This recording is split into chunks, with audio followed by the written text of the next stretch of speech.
በርካቶች የቤት ባለቤት ያደረገው ሜሪት ሪል ስቴት በኮሪደር ልማት ማሸበረቀችው በመሃል ፒያሳ ለመጨረሻ ዙር ለሽያጭ ባወጣናቸው 15 ቤቶች በካሬ 73 ሺህ ብር ብቻ እየሸጥን ነው። ውብ እይታን ከነፋሻማ አየር ጋር የያዙ ቤቶችን በአራራ ፓርክ እንዲሁም ወዳጅነት ፓርክ ፊት ለፊት እየገነባን በሚገኘው ዘመናዊ መንደር ውስጥ ምቹ በሆነ አከፋፈል 100% ለሚከፍሉ ደንበኞች 30% ቅናሽ የተደረገባቸውን ባለ 1 መኝታ በ3.6 ሚሊዮን፣ ባለ 2 መኝታ በ5.8 ሚሊዮን፣ ባለ 3 መኝታ በ8.4 ሚሊዮን ብር አቅርበናል። በግንባታ ሂደት መክፈል ለሚፈልጉ ደንበኞች በ10% በ514 ሺህ ብር ቅድመ ክፍያ ጀምሮ ቀሪውን 60% በግንባታ ሂደት የሚከፍሉት እንዲሁም 40% ባንክ ብድር አመቻችተንሎታል። መንደራችን በቂ የሆነ የመኪና ማቆሚያ፣ የመዋኛ ገንዳ፣ የልጆች መጫወቻ ስፍራ፣ ጂም እና ስፓ ያካተቱ ናቸው። በመሃል ተክለ ሃይማኖት ከ20 ካሬ ጀምሮ የንግድ ሱቆችንም እኛ ጋር ማግኘት ይችላሉ። ሜሪት ሪል ስቴት የታመነ ንብረት። የመካከለኛው ምስራቅ ዳግም በሚሳኤል ዝናብ ተናውጧል። የእስራኤልና የአሜሪካ ጦር በኢራን የኃይል መሰረተ ልማቶች ላይ በፈጸሙት ጥቃት በጨለማ ውስጥ ያደረችው ኢራን ቀኑን ሙሉ ቀጠናውን ያተራመሱ ጥቃቶችን ስትፈጽም ውላለች። ከቴል አቪቭ እስከ ዱባይ፣ ከሳውዲ አረቢያ እስከ ኩዌት ሰማዩ በሚሳኤል ተሸፍኗል። በሚሳኤልና የጦር ጄቶች ሰማዩን ሲያናውጥ የከረመው የመካከለኛው ምስራቅ ጦርነት አሁን ደግሞ ወደ ኒኩሌር ጦርነት መሸጋገሩ ዓለምን ክፉኛ አስጨንቋል። በሌላ በኩል ኢራን በአሜሪካ የጦር ሰፈሮች ላይ መጠነ ሰፊና ታሪካዊ የተባለ ጥቃት መፈጸሟ ተዘግቧል። የአሜሪካ እግረኛ ጦር ወደ ኢራን ድንበር ሲቃረብ ቴህራን ለአሜሪካ እግረኛ ጦር ወደ ሲኦል እንኳን ደህና መጣችሁ የሚል የሞት ግብዣን አቅርባለች። የኢራንን መሬት የረገጠ አሜሪካዊ በሬሳ ሳጥን እንጂ በህይወት አይመለስም የሚለው የቴህራን ታይምስ መፈክር ዛሬ ወደ መሬትም ወርዷል። በሌላ በኩል ፕሬዝዳንት ዶናልድ ትራምፕ ትልቁ ቀን ደርሷል ሲሉ አውጀዋል። የአሜሪካ ጦር የኢራንን የኒኩሌር ሀብት ለመውረስና የኢኮኖሚ የደም ስር የሆነውን የነዳጅ ማዕከል ካራግ ደሴትን ለመቆጣጠር ታሪካዊ የተባለውን ዘመቻ ጀምረዋል። በኢራን በሂስፋን ተራሮች ስር የተደበቀው 1000 ፓውንድ የበለጸገው ዩራኒየም የአሜሪካ የጥቃት ኢላማ ሆኗል። ዋሽንግተን ኢራንን በገመተቻት ልክ አለማግኘቷም ተነግሯል። 9000 ኢላማዎች ቢወድሙባትም የኢራን ወታደራዊ መዋቅር ግን አሁንም አልተነካም ተብሏል። ይህ መጨረሻው ያልታወቀው ጦርነት ዓለምን ክፉኛ እያስደነገጠ ቀጥሏል። ድንጋጤው በዚህ ብቻ አላበቃም። ምዕራባውያንን ለሁለት የከፈለው ያልተጠበቀ ዜና ከአውሮፓ ምድርም ተሰምቷል። ጀርመን አሜሪካ ላይ ወታደራዊ እርምጃ ስትወስድ፣ ቱርክ ደግሞ የአሜሪካ ጦር ላይ ሚሳኤል ተኩሷል። ጀርመን 400,000 የአሜሪካ ወታደሮች ላይ የወሰደችው ያልተጠበቀ እርምጃ የአውሮፓን ሰማይ አናውጦታል። የኔቶ አንድነት እንደ መስተዋት ተሰባብሯል። ከሁሉም በላይ ግን ዓለምን ያስደነገጠው የቱርክ እርምጃ ነው። የመካከለኛው ምስራቅ እሳት ከኢራን አልፎ ቱርክን አቀጣጥሏል።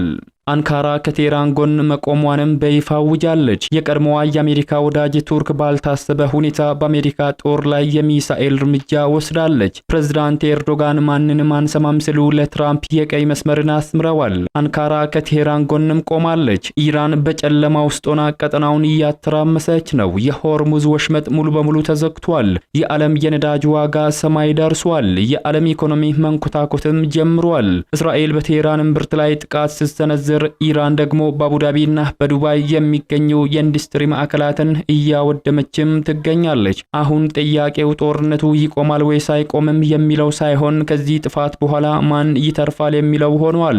በዚህ የትንታኔ ዘገባችን ከቀጠናው የወጡ አዳዲስ ሰበር መረጃዎችን በዝርዝር እናስደምጣችኋለን። እንደ ሁልጊዜው ቪዲዮ ላይክ እና ሼር በማድረግ ሐሳባችሁን ደግሞ በኮሜንት መስጫ ላይ በመጻፍ አብሮነታችሁን ግለጹልን። ለሚዲያችን ኢትዮ ፖስት አዲስ የሆናችሁ ደግሞ ሰብስክራይብ በማድረግ ተአማኒ መረጃዎችን ያገኙ። አሁን ወደ ዝርዝሩ እንሻገር። የመካከለኛው ምስራቅ ቀውስ ዛሬም ማረፊያውን አጥቷል። ከኢራን ድንበር ተሻግሮ የቀጠናውን ሀገራት እንደ ሰደድ እሳት እያተራመሰም ይገኛል። ሀያላኑ በአጭር ቀናት ውስጥ ኢራንን እናንበረክካለን በሚል ስለት የከፈቱት ጥቃት ዛሬ ግን ተቀልብሶ እነርሱን ወደማይወጡበት ማጥ ውስጥ ከቷቸዋል። ዋሽንግተንና ቴል አቪቭ የኢራንን ወታደራዊና የኒኩሌር መሰረተ ልማቶችን ክፉኛ በመምታት ለማዳከም ሞክረዋል። ነገር ግን ያቆሰሉት አንበሳ አሁን ግን አግስቶ ቀጠናውን እያወከ ይገኛል።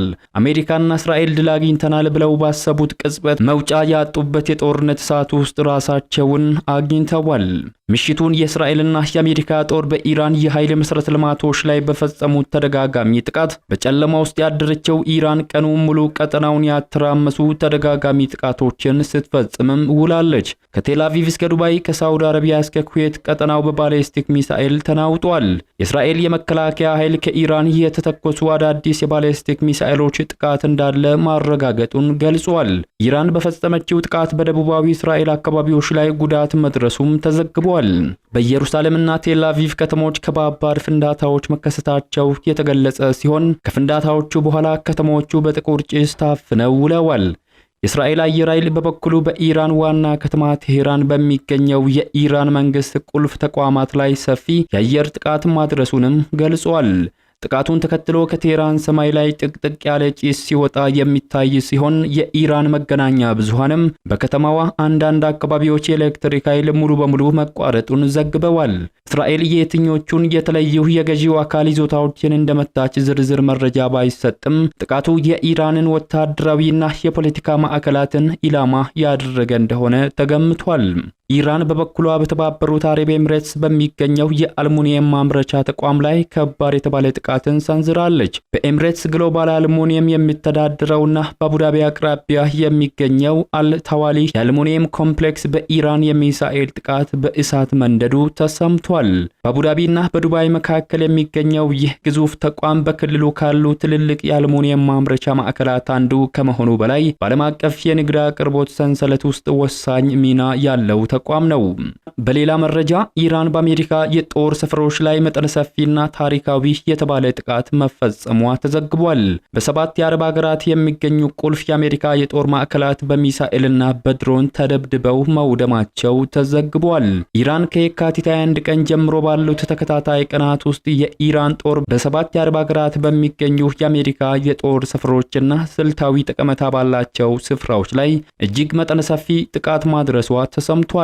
ዛሬ ሰኞ የወጣውን ይፋዊ መረጃ ጠቅሶ አናዶሉ የዜና ወኪል እንደዘገበው ኢራን በአጠቃላይ 5471 የሚሳኤልና የሰው አልባ አውሮፕላን ድሮን ጥቃቶችን ሰንዝራለች። ጥቃቱ የተፈጸመው በአካባቢው የሚገኙ የአሜሪካ ቁልፍ ተቋማት ላይ ኢላማ መደረጉ ተመላክቷል። እስካሁን በጥቃቱ የደረሰው የሰውና የንብረት ጉዳት ዝርዝር ባይገለጽም የጥቃቱ ብዛትና ስፋት ግን በአካባቢው ያለ የቀውስ ስጋት ወደ አዲስና አስፈሪ ምዕራፍ አሸጋግሮታል። ትልቁ መነጋገሪያ ጉዳይ የአሜሪካ የተሳሳተ ግምት እንደሆነም በአናዶሉ ዘገባ ላይ ተመላክቷል። ዋሽንግተን ኢራንን በገመተቻት ልክ አላገኛትም ተብሏል። ኢራን መሪዎቿ ቢገደሉም ከተሞቿ በድብደባ ቢፈራረሱም የኢራን የጦር ኃይል ግን እስካሁን አልተነካም ተብሏል።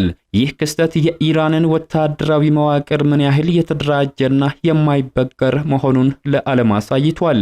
የአሜሪካው ፕሬዝዳንት ዶናልድ ትራምፕ በበኩላቸው የመጨረሻ ያሉትን ኦፕሬሽን አስጀምረዋል። የአሜሪካ ጦር የኢራንን የኒኩሌር ሀብትን ለመውረስና የኢኮኖሚ የደም ስር የሆነውን ነዳጅ ለመቆጣጠር በይፋ ለወታደራዊ ኃይሉ ትዕዛዝን አስተላልፈዋል። ዎል ስትሪት ጆርናልና ኒውዮርክ ታይምስ ስማቸው ካልተጠቀሰ የደህንነት ምንጮች ባገኙት መረጃ መሰረት አሜሪካ በሂስፋን በሚገኘው የኒኩሌር ጣቢያ ላይ ያነጣጠረ ልዩ ተልዕኮን ጀምራለች። የዚህ ዘመቻ ዋነኛ ግብ በሂስፋን ተራሮች ስር ተከማችቶ የሚገኘውና ለቦምብ ዝግጁ የሆነውን ከ1000 ፓውንድ በላይ ከፍተኛ የበለጸገ ዩራኒየም መቆጣጠር አሊያም ማውደም መሆኑን አመላክቷል። ዋይት ሃውስና ፔንታጎን በጉዳዩ ላይ እስካሁን ድረስ ምላሽ ባይሰጡም ዘመቻው የአሜሪካ ወታደሮችን ለቀናት በኢራን ምድር ሊያስቆያቸው እንደሚችልም ተነግሯል። ፕሬዝዳንት ዶናልድ ትራምፕ በትሩዝ ሶሻል ሚዲያ ገጻቸው ላይ ባስተላለፉት መልእክት በኢራን ትልቁ ቀን ነው ሲሉ አውጀዋል። ለረጅም ጊዜ ሲፈለጉ የነበሩ በርካታ ስልታዊ ኢላማዎች ባለም ምርጥና አውዳሚ ባሉት የአሜሪካ ጦር መመታታቸውን ገልጸዋል። የአሜሪካ ማዕከላዊ እዝ ሴንትኮም በበኩሉ ባለፈው ሳምንት በኢራን ውስጥ ከ9000 በላይ ወታደራዊ ኢላማዎች ላይ ድብደባ መፈጸሙን አረጋግጧል። ትራምፕ ለፋይናንሻል ታይምስ በሰጡት ቃለ ምልልስ ሌላው ትልቁ እቅዳቸው የኢራንን ነዳጅ መውሰድ መሆኑን በግልጽ ተናግረዋል። እውነት ለመናገር የሚፈልገው የኢራንን ነዳጅ መውሰድ ነው ያሉት ፕሬዝዳንት ትራምፕ የአገሪቱ ዋነኛ የነዳጅ ማከፋፈያ የሆነችውን ካራግ ደሴትን የመቆጣጠር እቅድ እንዳላቸው ጠቁመዋል። ካራግን መያዝ ማለት የእስላማዊ አብዮታዊ ዘብን የገቢ ምንጭ ማድረግ ብቻ ሳይሆን ወደ ኢራን ሰፊ ግዛቶች ጥቃት ለመሰንዘር ምቹ መነሻ መፍጠር ማለት እንደሆነም ተንታኞች ይናገራሉ። ይህ ሁሉ ወታደራዊ እርምጃ በሚወሰድበት ወቅትም ትራምፕ በፓኪስታን አማካኝነት ከኢራን ጋር የሚደረገውን ቀጥተኛ ያልሆነ ንግግር በጥሩ ሁኔታ ላይ መሆኑን ገልጸዋል። ከስምምነት ላይ በፍጥነት ሊደረስ ይችል ይሆናል ቢሉም የተኩስ አቁም ስምምነት ስለመኖሩ ግን እርግጠኛ አይደሉም። ተጨማሪ 3500 የእግረኛ ጦር ወደ ቀጠናው መድረሱ ደግሞ አሜሪካ ለዲፕሎማሲም ሆነ ለከፋ ጦርነት ዝግጁ መሆኗን አመላክቷል።